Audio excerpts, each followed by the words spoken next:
Complete chemical reaction is health. Correct. आपके खाने में क्या हो कि आपके शरीर के अंदर की सारी रासायनिक प्रक्रियाएं पूर्ण होगी। आपके खाने में वो 40 घटक होने चाहिए। अच्छा। अगर वो 40 घटक है देन ओनली आपकी सारी रासायनिक प्रक्रिया पूर्ण होगी और आप स्वस्थ रहोगे। हमारी जो खून की जो पेशी है ना, उसकी लाइफ 90 to 120 डेज है। कि आपके शरीर के सारे लाल रक्त पेशी बदलने के लिए कम से कम 3 महीना लगता है। Okay. तो ये फॉर्मूला अगर आप 90 डेज फॉलो करते हो तो आपको पहली किरण दिखेगी। पहले सेशन में तो हम ना की ज्यादा रट लगाई थी, ये मत खाओ वो मत खाओ वो मत खाओ। तो सवाल ये उठता है कि भाई खाए तो खाए क्या। तो इस सेशन में, इस एपिसोड में मुझे आपको ये आश्वस्त करना है कि डोंट वरी, हमें बहुत खाना है, बहुत कुछ खा सकते, बहुत कुछ खा सकते हो। कोई जो शास्त्रीय पंडित चर्चा करते हैं कि खाने के लिए जीना है या जीने के लिए खाना है, मैं खाने के लिए जीता हूं। तो 7.4 के दायरे में बहुत बहुत मतलब आप इमेजिन नहीं कर सकते हैं। मैंने मेरे बुक में मान लो 130 प्रकार की चटनियां दी है। अब क्या चाहिए आपको और? हेलो, नमस्कार, कैसे हैं आप लोग? आपका स्वास्थ्य कैसा है? खैर, ये सवाल मैंने क्यों पूछा ये तो आपको पता लग ही जाएगा, लेकिन सबसे पहले मैं आप लोगों का शुक्रिया अदा करना चाहता हूँ कि बहुत अच्छा रिस्पांस मिला है बड़े आम को।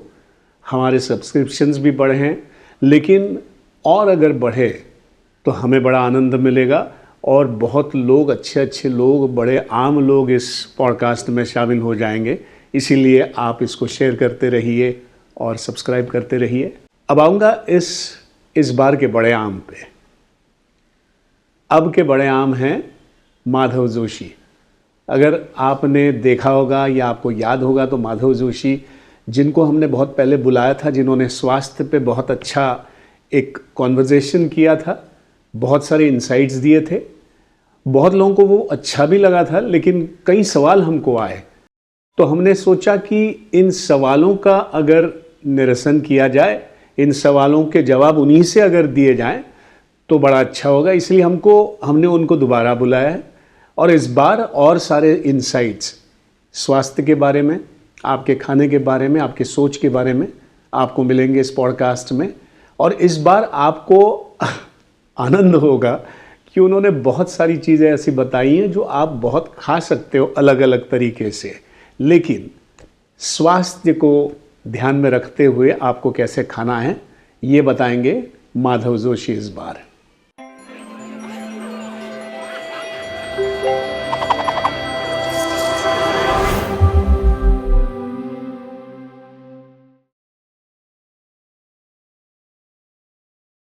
माधव जी, दोबारा आपका स्वागत है। Yes, thank you.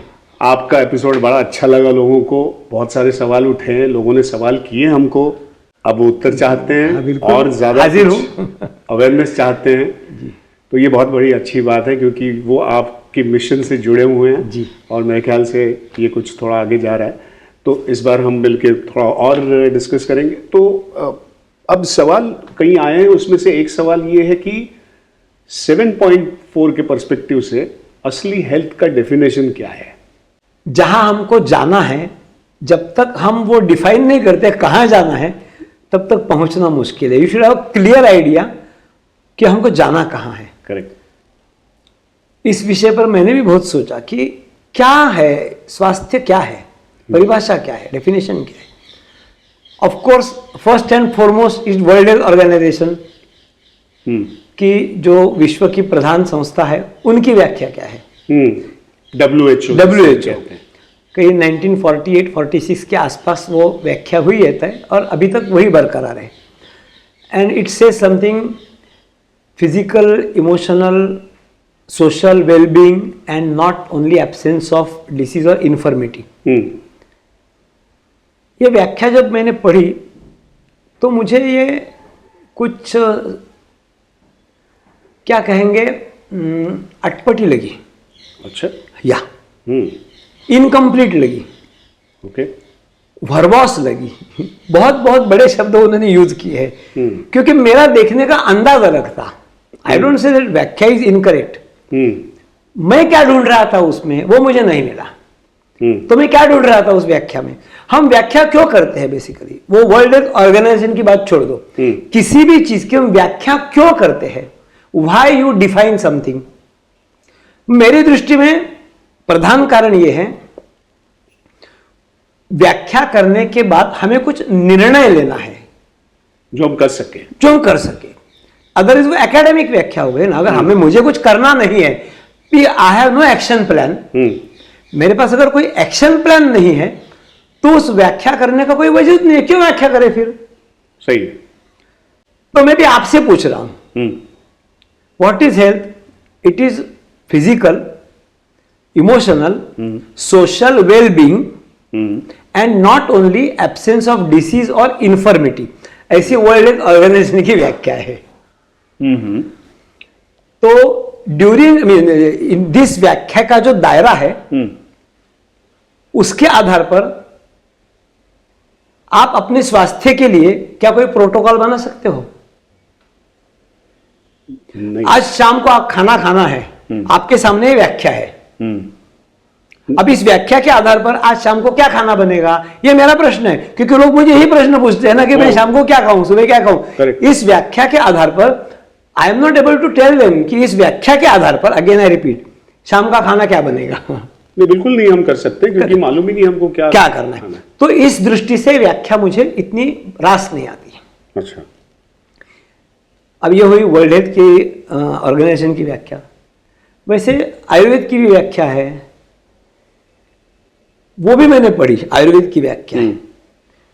उस व्याख्या के आधार पर भी हम शाम को किचन में खाने में क्या बने, खाने में क्या खाओगे, उसका कोई निर्देश उसमें नहीं मिलता है। तो ये सारी एकेडमिक व्याख्याएं मुझे लगने लगी।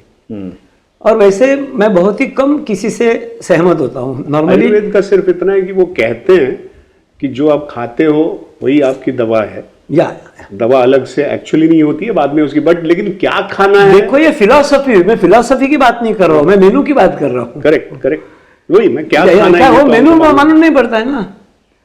तो मैंने सोचा, मैं तो केमिस्ट्री का विद्यार्थी हूँ, मैंने केमिस्ट्री में बीएससी किया है और बाद में टेक्सटाइल्स में मैंने पोस्ट ग्रेजुएशन किया है। तो वैसे देखा जाएगा तो मतलब केमिस्ट्री ग्रेजुएट, बाद में टेक्सटाइल में पोस्ट ग्रेजुएशन, उसके बाद में बैंकिंग एग्जाम और थोड़ा सा एलएलबी किया है मैंने, और भगवत गीता इस विषय पर भी मैंने परीक्षा दी है। उसका मतलब न्यूट्रिशन और हेल्थ से कोई संबंध नहीं है। तो it is basically radical shift from complete, जैसे कि लास्ट टाइम मैंने कहा वो ट्रिगर पॉइंट रहा, और I turn to this because of my own elements. तो मुझे खाना क्या है ये समझने के लिए मुझे मेरी समझ के अनुसार मुझे व्याख्या करनी है। तो मैंने मेरी अलग से व्याख्या की स्वास्थ्य की। Complete chemical reaction is health, and incomplete chemical reaction is disease.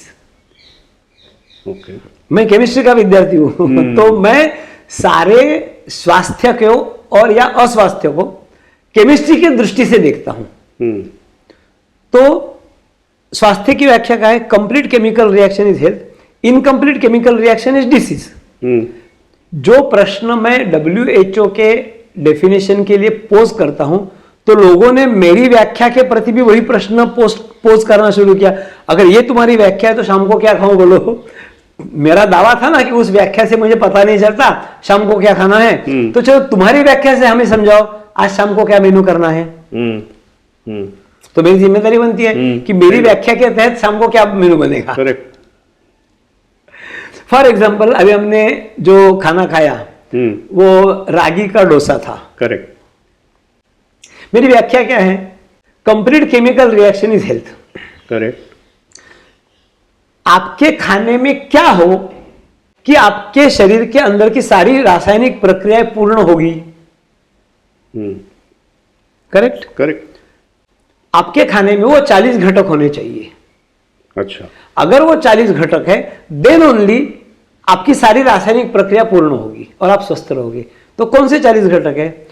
उसमें 10 अमीनो एसिड्स है, 14 विटामिन है, 15 मिनरल्स है, एक इसेंशियल फैटी एसिड है, 25 ग्राम फाइबर है और पानी है। तो ये जो माल है, मसाला है, रॉ मटेरियल है, तो आप जब खाना खाते हो या खाना बनाते हो, अगर आप इस बात को ध्यान रखते हो कि क्या इस खाने में ये 40 घटक है, उसको मैं 40 इसेंशियल्स बोलता हूं। अब इसका महत्व क्या है? हमारा शरीर, लीवर मतलब, ये 40 घटक अगर उसको मिलते हैं तो सारी रासायनिक प्रक्रियाएं पूर्ण होने के लिए जो हजारों केमिकल्स चाहिए, वो हजारों केमिकल्स इन 40 घटकों से वो बनाती है। ये वो मुद्दा है। उसकी केमिस्ट्री छोड़ दो, वो कॉम्प्लेक्स सब्जेक्ट है। बात इतनी समझो, अगर रासायनिक प्रक्रिया पूरी होनी है तो हजारों केमिकल्स आपके शरीर में रेडी होने चाहिए, और वो जो हजारों केमिकल्स जो है, वो हजारों केमिकल्स इस 40 घटक से ही तैयार होते हैं। जैसे इंग्लिश में इतने अल्फाबेट्स है, मराठी में इतने अल्फाबेट्स है, कालिदास समझो या शेक्सपियर समझो, उन्होंने कितनी रचना की है, लेकिन क्या उन्होंने 27, 28 और 30वां अक्षर खोजा है? क्या नहीं खोजा है। कालिदास शेक्सपियर हो, उपलब्ध है उसी जो में से जितना है, दोनों ने उतना ही यूज किया है ना। तो 40 घटक यूनिवर्सल है, ये तो चाहिए चाहिए। वो खाने के बाद फिर अपना शरीर अपना गुल खिलाता है। सही में। तो जब तुम खाना खाने की सोचोगे तो पहला नियम है ये खाने में देखना कि ये 40 घटक है क्या। Are these ingredients available in your food, then it is complete food, then this जो डेफिनेशन है वो सक्सेसफुल होगी कि all chemical reaction will be. लेकिन एक साथ तो ये 40 घटक अवेलेबल, एक साथ ही खाना है, एक साथ खाना, एक साथ एक खाने में, वेदर इट इज नाश्ता, वेदर इट इज लंच और डिनर। चलो बीच बीच में हम कुछ मंचिंग करते हैं, उस समय छोड़ दो, लेकिन नाश्ते में और 2 वक्त के खाने में ये 40 घटक साथ में होने चाहिए। क्या ऐसा कभी होता है कि सोमवार को आपने सिर्फ शर्ट पहना है और पैंट पहनी नहीं? जैसे शर्ट और पैंट दोनों साथ में जाते हैं ना, कपल है। लेकिन वो 2 है, ये 40 है। फिर भी मुद्दा, लॉजिक तो वही है। 40 में से बिलीव मी, एक घटक भी अगर कम होता है आपके खाने में तो सारी जो आगे की श्रृंखला है केमिस्ट्री की, वो बिगड़ जाती है और उससे भी बीमारी पैदा होती है। पहले एपिसोड में हमने वो शक्कर, टी, कॉफी और जो डिजास्टर्स फूड है बोला, लेकिन चलो माधव जोशी के रिकमेंडेड फूड प्लान में, अकॉर्डिंग टू माय एडवाइस, अगर आप खाओगे और उसमें भी 39 खाओगे तो फिर भी इतना हमें सतर्क रहना है। Rome was not built in a day, ऐसे जब हमने रेनन मार्टिन के आधार पर जब इंग्लिश ग्रामर स्कूल में पढ़ा था तो ये हमें कहावत हमारे टीचर ने सिखाई थी, Rome was not built in a day. स्वास्थ्य ये एक बड़ा प्रोजेक्ट है। ये जो हम चैनल्स पे सुबह नींबू पानी पियो, शाम को फलाना करो, थोड़ा वॉक करो, ढमका करो, ऐसा करने से स्वास्थ्य नहीं मिलता है। इट इज जैसे चंद्रयान हमने भेजा है, कोई उठे चंद्रयान भेज सकता है क्या आसमान में? नहीं भेज सकता है। उसके लिए तपस्या करनी, उसके लिए बेसिक अंडरस्टैंडिंग चाहिए, वो क्लैरिटी है। तो मतलब आपको अगर स्वास्थ्य बनाना है तो उसके लिए कोई एक खाने का प्लानिंग, जैसे अगर मतलब मेरा सिंपल एक वो है कि अगर आज अगर आप 7.4 या जो भी ये 40 एलिमेंट यूज करते हो खाने में, तो आपका असर कितना कब दिखने लगेगा या कितना वो टाइम लगता है जिसमें आपका स्वास्थ्य? बड़ा मुश्किल सवाल पूछा है आपने। मतलब एक उसका एक समझ। आई टेल यू, पहले आपके ब्लड रिपोर्ट्स हमें पढ़ने होते हैं। उस ब्लड रिपोर्ट पढ़ने के बाद हमें पता चलता है कि किस एरिया में इस बंदे को सपोर्ट की जरूरत है ज्यादा। जैसे कोई विद्यार्थी अगर सक्सेस नहीं होता है, फेल होता है, तो उसका वो टीचर क्या करता है, अगर उसको ट्यूशंस के लिए रखना है टीचर, तो उसका कार्ड देखेगा इंग्लिश में कितने मार्क्स, गुण आए, अंक आए, गणित में, तो कौन से विषय का ट्यूशन लगाना है उसको। तो प्रोग्रेस कार्ड जैसे होता है ना, वैसे आपका प्रोग्रेस कार्ड हम बनाते हैं कि वो इस व्यक्ति को आयरन की कमी है, मतलब इसके खाने में आयरन बढ़ना चाहिए। एक एक घटक करके हमें सोचना पड़ता है। आज के इस आपके जो कुंडली बनती है उसके आधार पर आपको क्या कमी है आपके शरीर में।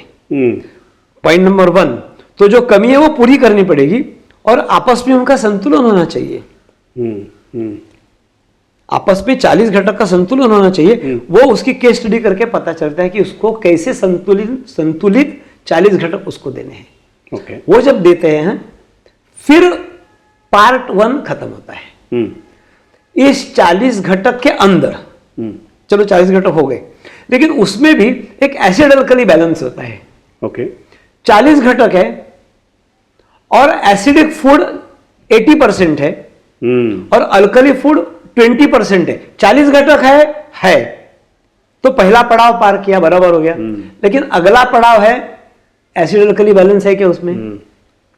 तो 40 घटक होने के बाद एसिडिक फूड 20% होना चाहिए, अल्कली फूड 80% होना चाहिए, at least so long you are in repairing mode. अब सवाल आपने पूछा कि ये रिपेयरिंग मोड कितना लंबा चलता है। इसका कोई ठोस आंसर मेरे पास नहीं है और संभव भी नहीं है। अलग अलग फिजियोलॉजी, अलग अलग व्यक्ति है, अलग अलग, जैसे कोई कविता बाय हार्ट कर रही है, आप 10 छात्र है उनको कविता दे दो, एक छात्र उसको एक पाठी बोलते हैं, मतलब एक बार पढ़ा उसको ही रिमेंबर्स एवरीथिंग, दूसरे को 2 बार पढ़ना पड़ेगा, तीसरे को 10 बार पढ़ना पड़ेगा। तो वैसा कोई उसका फॉर्मूला नहीं है। तो इसका गणित कितने दिन के बाद उसको उसका अनुभव होगा, उसको कोई गणित नहीं है। ये आंसर है ना, it basically defence frankly speaking. क्योंकि लोग मेरा ज्यादा पकड़ेंगे, आपने तो बोला था 2 हफ्ते में रिजल्ट दिखेगा और आप मुकर गए। तो मैं safe side I want to play कि उसका गणित संभव नहीं है। लेकिन हमारी जो खून की जो पेशी है ना, उसकी लाइफ 90 to 120 डेज है। जो लाल रंग की पेशी होती है उसके 90 रेड सेल्स। तो नॉर्मली मेरा अनुभव ये है कि आपके शरीर के सारे लाल रक्त पेशी बदलने के लिए कम से कम 3 महीना लगता है। Okay. तो ये फॉर्मूला अगर आप 90 डेज फॉलो करते हो तो आपको पहली किरण दिखेगी। क्योंकि उस समय नए फूड स्ट्रक्चर के साथ नए जो लाल रक्त पेशी बनेंगे पूरे शरीर में वो फैलेंगे ना, तो सारे के सारे लाल पेशी बदलने के लिए 90 डेज लगते हैं। तो 90 दिन के बाद आपको उसका अनुभव आने की बहुत बड़ी संभावना है। लेकिन ये फिर भी ये डिफेंस है। अभी मेरा कोर्स चल रहा है, ऑनलाइन कोर्स चल रहा है मेरा। 3 दिन में एक बंदी है, उसके पैर को एक्जिमा जैसा कुछ इशू है। मतलब कौन सा, हमने जो 4 बताए थे, 4 घटनाएं, उसमें से इरिटेशन। उसके पैर में इरिटेशन की बड़ी समस्या थी। She is very senior officer from banking industry, retired, around 62 या 63 एज है उसका। Okay. Third day, yesterday was third day of her food plan. उसने मुझे सेशन में बोला, जो रिकॉर्डेड है सेशन मेरा, उसने मुझे, सर 3रे दिन मैंने इरिटेशन के लिए डॉक्टर ने जो मलम दिया था, मुझे आज जरूरी नहीं पड़ी, 3रे दिन इरिटेशन गया। मतलब 90 दिन में रुकने की जरूरत नहीं थी उसको। आप यहां शुरू करो एंड ट्रांसफॉर्मेशन स्टार्ट्स। एक ये किस्सा है, तो हर एक का अपना अपना स्टोरी रहता है, उसका कोई एवरेज नहीं हम कर सकते कि इतने दिन लगेंगे उतने दिन लगेंगे। But I have got cases from 2 days, और हो सकता है कोई बंदा ऐसे भी 6 महीना हो गया, सर अभी कुछ नहीं हो रहा है। उसमें एक बड़ी खूबी की बात मैं बताना चाहता हूं। होता क्या है, वी हैव सम प्लान और वी हैव सम प्रोटोकॉल कि पहले मेरा ये होना चाहिए, फिर ये होना चाहिए, फिर ये होना चाहिए। लेकिन बॉडी की एक अपनी मर्जी रहती है। उसको बॉडी विजडम कहते हैं हम, we call it body wisdom. और उस विजडम के सामने माधव जोशी कितना भी अहंकारी हो, उस विजडम के सामने उसको झुकना पड़ता है। मेरा काम है आपके लिए सही क्या गलत क्या सोचना, आपको सही जो है बताना। वो देने के बाद आपका शरीर जो उसको रॉ मटेरियल मिला है, वो रॉ मटेरियल किस क्रम से, किस प्रमाण से शरीर के कौन से हिस्से को अवेलेबल कराना है, वो मेरी मर्जी नहीं चलती है, वो शरीर की मर्जी चलती है। लेकिन वक्त चाहे ज्यादा लगे थोड़ा, लेकिन होता जरूर है। होता है, हाँ, होना ही है। देखो बहुत अच्छा सवाल है ये, टाइम क्यों लगता है, why it gets delayed often. आपके शरीर में जो पेशी बनी हुई है, जब तक वो फॉल्टी पेशी है तब तक उसका फंक्शन फॉल्टी रहेगा। जब उसका जाने का समय आएगा, वो जाएगी और आप जो खाना खाते हो उससे नवीन पेशी बनेगी, तब उसका फंक्शन सुधरेगा। तो आपके कौन से ऑर्गन के कौन से पेशी का समय समाप्त हुआ है और उसके जगह पर नया पेशी आने वाला है, उसका कोई गणित मेरे पास नहीं है।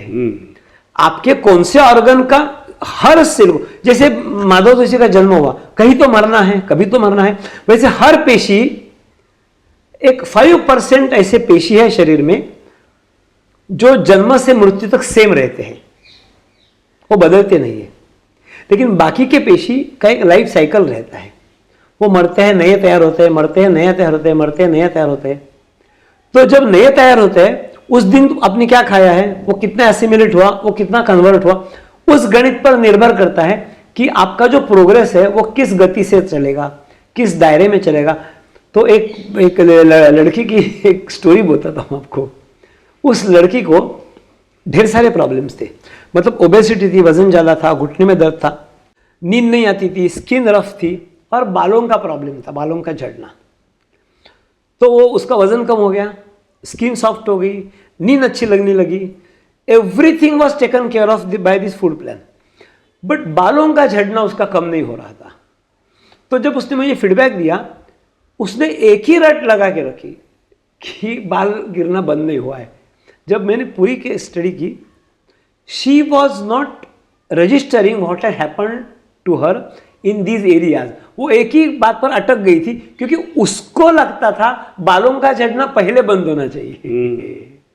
और उस पर 7.4 में मेरा या उसका बस नहीं है। My job is to give and नेकी करो और कुएं में डालो, वो बाद में वही शरीर उसको, वो वही शरीर। मैं बोला it is your bodies priority. Madhav Joshi कुछ नहीं कर सकता है। तो 40 घटक के बाद आया अपना 80-20, और जब आप रिपेयर मोड से मेंटेनेंस मोड में जाते हो तो 60-40 का कॉम्बिनेशन बनता है। अच्छा। 60 एसिडिक, 40 अल्कलाइन। ओके। और जब वो भी पड़ाव आप पार करते हो तो आप बदमाशी करने की खुली छूट मिलती है आपको, क्योंकि तब तक होता क्या है, यू आर अवेयर। देखो, मेरा काम आपको स्वास्थ्य देना नहीं है, ये स्वास्थ्य के लिए प्रोग्राम चल रहा है, लेकिन मैं ठोक के बोल रहा हूं कि मेरा काम तुमको स्वास्थ्य देना नहीं है। फिर मेरा काम क्या है? जगाना। मेरा काम जगाना है बस। स्वास्थ्य तो अपने हाथ में, स्वास्थ्य तो तुम नितर करो ना, मेरा काम जगाना है। क्या सही क्या गलत उसकी पहचान कराओ। तो मतलब पहली क्या कहते हैं, पहला तो वो है जिसको हम कहते हैं कि पहला तो आपको आदतें बदलनी पड़ेगी, और ये आदत कायम रहेगी। ऐसा नहीं कि आपने 6 महीने, ये कोई 15 दिन का डिटॉक्स शिविर नहीं है। हाँ, तो ये आपको कायम रखनी पड़ेगी, तब आपका स्वास्थ्य बना रहेगा। Yes. And after crossing this पड़ाव, कौन सा? 60-40, फिर आपको छूट मिलती है। लोग मुझे पहले दिन पूछते हैं, सर चीट डे कब होता है आपके सिस्टम में? चीट डे कब होता है? अच्छा, मतलब आप उनको पड़ी रही थी चीट डे कब होता है हमारा, छूट कहाँ मिलती? छूट कहाँ? तो मैं बोलता हूँ कि भाई 6 महीना कोई छूट नहीं है आपको, कोई छूट नहीं है। 6 महीना आप करते रहो, फिर बाद में देखा जाएगा। फिर देन 6 महीने के बाद मैं उसको फिर से ब्लड रिपोर्ट कराता हूँ, जिस ब्लड रिपोर्ट की मैंने पहले बात करी थी। मुझे देखना पड़ता है कि उसके ब्लड रिपोर्ट में क्या अंतर आया है, कुछ बात बनी है या नहीं बनी है। और फिर अगर मुझे लगता है कि उसकी बॉडी इज रिकवरिंग वेल, उसको अवेयरनेस भी हो गया है and he is willing to change also, फिर मैं धीरे धीरे उसको थोड़ा डेविएट होने की अनुमति देता हूँ। देखो, हम कोई साधु सन्यासी नहीं है, सब लोग गृहस्थी है, सबको ज़िंदगी जीना है, you want to live life and enjoy life. तो उनको हम एक हद से ज़्यादा बांध के नहीं रख सकते हैं। You have to eat plenty, you have to eat colourful, you have to eat tasty. आप थोड़ी खुली सांस लेने की। तो पहले सेशन में मुझे लगा दबाव लगा था, तो मुझे लगा सेकंड सेशन में हमको थोड़ा सा एक ये भी एंगल खोलना पड़ेगा कि भाई ऐसी बात नहीं है, थोड़ा खा लो, तो अब you can have a little bit free breath. तो हमारे खाने में 80-20 जो संख्या छोड़ दो, मैं आपको व्यंजन के नाम बताता हूँ, तो आप खुश हो जाओगे कम से कम, चलो कि ये बंदा इतना तो संगदिल नहीं है कि हमें कुछ खाने को ही नहीं देता है। अपने खाने में हम श्रीखंड पूरी खा सकते हैं, हम गुलाब जाम खा सकते हैं, हम बासुंदी या रबड़ी खा सकते हैं, हम अंडा खा सकते हैं, हम चिकन खा सकते हैं, मटन खा सकते हैं, हम सूप पी सकते हैं, हम सैलड्स खा सकते हैं, हम ढोकड़ा खा सकते हैं, हम हांडवा खा सकते हैं। अब तुम मुझे पूछो कि तुमको क्या खाना है, और वो इस सिस्टम में है कि नहीं, वो 40, 60, 70, 80 वो परसेंटेज छोड़ दो, लोगों को कोई दिलचस्पी नहीं है 40 क्या है, 80 क्या है। ये खाना मैं खा सकता हूँ क्या? खा सकते हो। तो इतने सारे व्यंजन है, सिर्फ मात्र बनाने की विधि एक अलग होती है, पॉइंट नंबर 1। और उसका आपस में जो मेल होना चाहिए, वो मेल अगर आप बरकरार रखो तो वो स्वास्थ्यपूर्ण खाना होगा। जैसे पुरणपोळी जो मराठी फेमस फूड है, उकड़ी से मोदक, बिल्कुल ये सब खाना है हमें। आइसक्रीम खाना है, मैं खुद आइसक्रीम बना के खाता हूँ। 3 लीटर दूध लाओ, उसको 1/3 करो, 1 लीटर करो, फिर उसमें बादाम डालो, अखरोट डालो, कुछ डालना है डालो उसमें, और उसको जमाओ, आइसक्रीम खाओ, आइसक्रीम खिलाओ। संस्कृत में एक सुभाषित है, अलंकार प्रियो विष्णु, जलधारा प्रियो शिवा, नमस्कार प्रियो भानु, ब्राह्मणों भोजन प्रिया। विष्णु को अलंकार प्रिय है, जलधारा प्रियो शिवा, भगवान शिव है, उसको जलधारा प्रिय है। नमस्कार प्रियो भानु, भानु यानी सूर्य, सूर्य को नमस्कार प्रिय, ब्राह्मणों भोजन प्रिया। तो 24 आवर्स अब मैं क्या खाऊं, अब मुझे क्या खाना है। कल मुझे एक घर जाना है, और मेरी एक आदत है, बुरी है या अच्छी है आप समझ लो, जिसके घर जाना होता है ना, मैं उसको बोलता हूँ मुझे क्या खाना है करके, मैं I place order and I go home. मेरा कहने का तात्पर्य यह है, ये जो सुनने वाले हैं, जो देखने वाले हैं, उनको यह आभास होना चाहिए कि ये बंदा कुछ साइंस बोल रहा है, चलो मान लेते हैं सही है, ये बंदा कुछ ना बोल रहा है। क्योंकि पहले सेशन में तो हम ना की ज़्यादा रट लगाई थी, ये मत खाओ, वो मत खाओ, वो मत खाओ। तो सवाल ये उठता है कि भाई खाए तो खाए क्या। तो इस सेशन में, इस एपिसोड में मुझे आपको ये आश्वस्त करना है कि डोंट वरी, हमें बहुत खाना है, बहुत कुछ खा सकते, बहुत कुछ खा सकते हो। इतना कलरफुल है, इतनी वैरायटी है। सारे लोग जो पहले जुड़ जाते हैं ना मुझसे, वो डरते हैं कि भाई इस बंदे के झंझट पे पड़ेंगे तो हमको खाना खाने को नहीं देगा ये। लेकिन मैं बहुत फूडी हूँ, मुझे खाना अच्छा लगता है। कोई जो शास्त्रीय पंडित चर्चा करते हैं कि खाने के लिए जीना है या जीने के लिए खाना है, मैं खाने के लिए जीता हूँ। वैसे तो मैं जीऊँगा ही, लेकिन मैं खाने के लिए जीऊँगा। तो पहले सेशन में जो थोड़ा मूड हमारा अलग था, तो इस सेशन में मुझे आपको बताना है, आप पेट भर खाना खाओ। बस आपके जो ब्लड रिपोर्ट्स है और आपकी जो वीक पॉइंट्स है, उसको सामने रखते हुए आपका फूड स्ट्रक्चर आपको बनाना पड़ेगा। दो you have lot of freedom, that doesn't mean that you can freak out. अति सर्वत्रम वर्जित कहते हैं ना, तो आपको वो संतुलन रखना है आपको, और वो संतुलन रखो। हम रेसिपी के क्लासेस भी लेते हैं, कैसे बनाना है। मेरी जो किताब है उसमें मैंने दी है पुरणपोळी, फॉर एग्जाम्पल। जो आम पुरणपोळी बनती है वो एसिडिक होती है, हमारी जो पुरणपोळी बनती है वो अल्कलाइन होती है। अब पूछो कैसे? कैसे? आम पुरणपोळी दाल से बनती है, चना दाल जो होती है, Correct. वो चना दाल भिगो के वो प्रोसेस करके, हम क्या करते हैं, हम अक्खा चना लेते हैं, उसको सोक करते हैं, भिगोते हैं, उसको स्प्राउट करते हैं। वंस चना is soaked and sprouted, that acidic चना बिकम्स अल्कलाइन चना, और उसके पुरणपोळी करते हैं। तो हमारी पुरणपोळी अल्कलाइन हो गई। मतलब जो पुरणपोळी तुम खाओगे वो अगर 20% में आती है, तो माधव जोशी की पुरणपोळी 80% में आती है। अब मुझे बोलो 80% में अगर पुरणपोळी आती है तो कौन भला मना करेगा 7.4 को? तो ये डर आपके दिमाग से, दिल से पूरी तरह से निकाल दो कि भाई ये खाने में ये बंदा क्या देगा मुझे खाने को। नहीं, भरपूर खाना है, पेट भर खाना है, बहुत व्यंजन है, तीखा है, नमकीन है, तला हुआ है। मैं बटाटा वड़ा खाता हूँ, मैं कांदा भाजी खाता हूँ। सो ज्यादातर हमको कॉन्शियसली करना है कि अल्कलाइन जितना खा सके। दो बातें हैं, एक उसमें कोई मैनमेड केमिकल्स न हो, हाँ, पॉइंट नंबर 1, और वो ज़्यादा से ज़्यादा अल्कलाइन खाना बने। ओके, ये दो अगर बातें हम पकड़ के रखते हैं तो 7.4 के दायरे में बहुत बहुत, मतलब आप इमेजिन नहीं कर सकते हैं। मैंने मेरे बुक में मान लो 130 प्रकार की चटनियाँ दी है। अब क्या चाहिए आपको और?